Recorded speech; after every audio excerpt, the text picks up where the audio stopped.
سوال یہ پیدا ہوتا ہے کہ صدقہ فطر کن لوگوں پر واجب ہے؟ تو صدقہ فطر ہر اس آدمی پر واجب ہے جو غنی ہے۔ غنی کا مطلب کیا ہے؟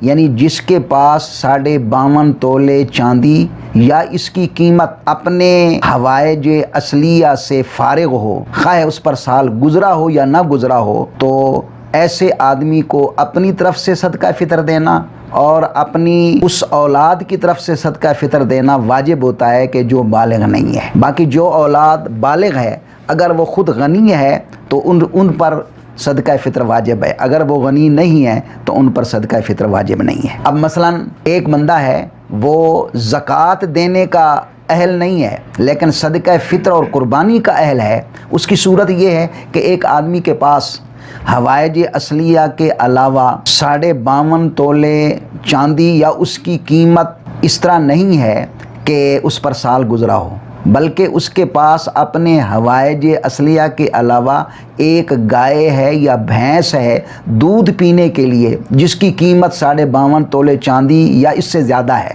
تو اب وہ گائے یا بھینس وہ حاجات اصلیہ میں نہیں ہے، کیونکہ دودھ پینا یہ حاجت اصلیہ نہیں ہے، دودھ پینے کے بغیر بھی بندہ زندہ رہ سکتا ہے۔ لیکن ایسے آدمی پر جس کے پاس ایک گائے یا بھینس ہے اور اس کی قیمت 52.5 تولے چاندی یا اس سے زیادہ ہے تو اس پر صدقہ فطر ادا کرنا بھی واجب ہے اور قربانی ادا کرنا بھی واجب ہے، البتہ اس پر زکوٰۃ واجب نہیں ہے۔ کیوں کہ جو نصاب اس کے پاس ہے یہ نصاب نامیہ میں سے نہیں ہے اور زکوٰۃ ہمیشہ نصاب نامیہ پر ہوتی ہے۔